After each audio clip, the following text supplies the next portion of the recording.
မောဟကြတော့သူကတက်ရှိတက်မဲ့မခွဲတော့ဘူးဘယ်နေရာမှာပဲဖြစ်ဖြစ်မောဟဆိုတာလှုပ်တဲ့နာနဲ့မလှုပ်တဲ့နာပြောတဲ့နာနဲ့မပြောတဲ့နာတွေးတဲ့နာနဲ့မတွေးတဲ့နာမသိလို့မတွေးတဲ့နာတွေကိုတွေးတယ်တွေးတဲ့နာကြတော့မတွေးဘူးပြောတဲ့နာကိုမပြောဘူးမပြောတဲ့နာတွေပြောတယ်ပြောတဲ့နာနဲ့မပြောတဲ့နာအမှန်မသိဘူးမသိတော့မပြောတဲ့နာကိုပြောတဲ့နာလို့ထင်ပြီးပြောမိပြန်တယ်လှုပ်တဲ့နာနဲ့မလှုပ်တဲ့နာကိုမသိဘူးမသိသည့်အတွက်ကြောင့်မလှုပ်တဲ့နာကိုလှုပ်တဲ့နာလို့ထင်တယ်လှုပ်တဲ့နာကြတော့မလှုပ်တဲ့မှုလို့ထင်တယ်မှားယွင်းချွတ်ချော်မှုတွေဖြစ်ပေါ်လာတယ်သင်္ခါရနဲ့ပဲပတ်သက်သက်ရှိတရားနဲ့ပဲပတ်သက်မောဟဆိုတာပျောက်ဖို့အတွက်ကြတော့အမှန်အတွေ့တစ်ခုနဲ့ဖယ်ရှားလို့မရဘူးအချိန်နည်းနည်းယူရမယ်အဲ့ဒီမောဟကပို့ပြီးတော့အရေးကြီးတယ်ပေါ့နော်အချိန်တစ်ခုယူရမယ်တမန်အပြင်လူတွေကလောဘဒေါသလောက်တာထင်ရှားနေတာကိုမောဟကတော့ဘာနဲ့တူတော့ဆိုရှင်ရင်လေးယူနေတဲ့အယူနဲ့တူတယ်သူယူမှန်းတော့မသိဘူးရှင်ရင်လေးယူနေတာဒါပေမဲ့ तू ပြောလိုက်ပြီဆိုမှဒီလူကအယူဆိုတာသိတာလှုပ်တယ်လေကိုယ်ကားဖြစ်ပြီဆိုမှအယူမှန်းသိကြတာလို့ဆိုအယူမှန်းမသိဘူးအဲ့ဒါမျိုးလို့မောဟကလှုပ်တဲ့နာနဲ့မလှုပ်တဲ့နာမသိဘူးမသိတော့မဟုတ်လှုပ်တဲ့နာလှုပ်တယ်အဲ့ဒါကြောင့်မို့လို့အလွဲမှားတွေကြီးပဲ तू ကလှုပ်တတ်တယ်လှုပ်တာသည့်အတွက်ကြောင့်ဖြစ်ပေါ်လာတာတွေကကိုယ်ကားတွေဖြစ်ပြီးပြဿနာတွေကြီးပဲဖြစ်တယ်အဲ့ဒီမောဟကိုဖြစ်ရှင်းဖို့ကြတော့အချိန်လေးနည်းနည်းယူရမယ်အချိန်ယူရမယ်ခုနလိုချက်ချင်းတွေးပြီးတော့ဖြုတ်လို့မရဘူးသူအဲ့တော့အချိန်ယူပြီးတော့သူကလိုက်နိုင်ရမယ်အချက်5ချက်ပေးထားတယ်အဲ့ဒီ5ချက်နဲ့ဖြည့်ရှင်းရမယ်တဲ့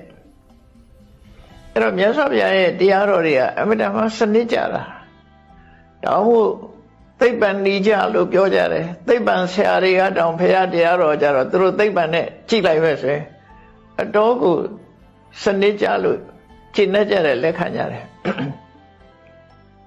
ဒီတိုင်းဟောတာမဟုတ်ဘူးမြတ်စွာဘုရားတရားတော်တွေက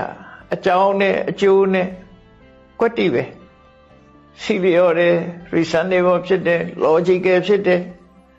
အမှန်တမ်းစေကုသမှုနဲ့လည်းတော့တူတယ်စေကုတယ်ဆိုတာဟာဘာယောဂလဲဘာကြောင့်ဖြစ်တာလဲဘာစေးတောင်းမှလဲဘယ်လိုနေရမှလဲဘယ်စားစားတဲ့တယ်ဘယ်စားစားအကုန်လုံးသူကစနစ်တကျအကုန်လုံးသိပြီးမှကုလို့ရတာလေရသော်ဗျာဒီတို့လူရဲ့စိတ်ထဲမှာဖြစ်ပေါ်နေတဲ့အရာတွေကိုလည်းပဲအဲ့ဒီလိုပဲစေကုသတယ်လို့ပဲကိုကစနစ်တကျဘာနဲ့ဖယ်ရှားမယ်ဆိုတာကိုပြီးတဲ့ဒီစနစ်တွေပဲဆေးပညာဟာအလွန်စနစ်ကျတယ်လို့ပဲ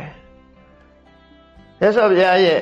ဒီစိတ်ပိုင်းဆိုင်ရာပညာဟာလည်းအလွန်စနစ်ကျတယ် psychology ဆိုတာဒီစိတ်ပြောင်းလုပ်ပြီးတော့ကုတဲ့ psychotherapy တို့ဘာတို့ဒါတွေလည်းစနစ်တကျလုပ်ထားတဲ့အထက်ပဲရသော်ဘုရားရဲ့ဒီစိတ်နဲ့ပတ်သက်ပြီးတော့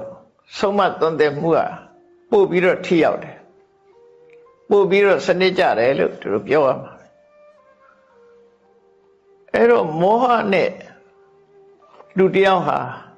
တရားဝါပေါ်မှာပဲဖြစ်စေသက်ရှိတရားဝါပေါ်မှာပဲဖြစ်စေသက်မဲ့အရာတွေပေါ်မှာပဲဖြစ်စေ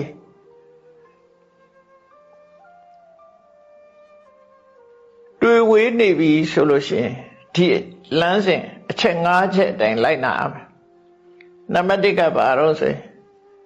ကရုတံဝတာဆရာကောင်းသမောင်းနဲ့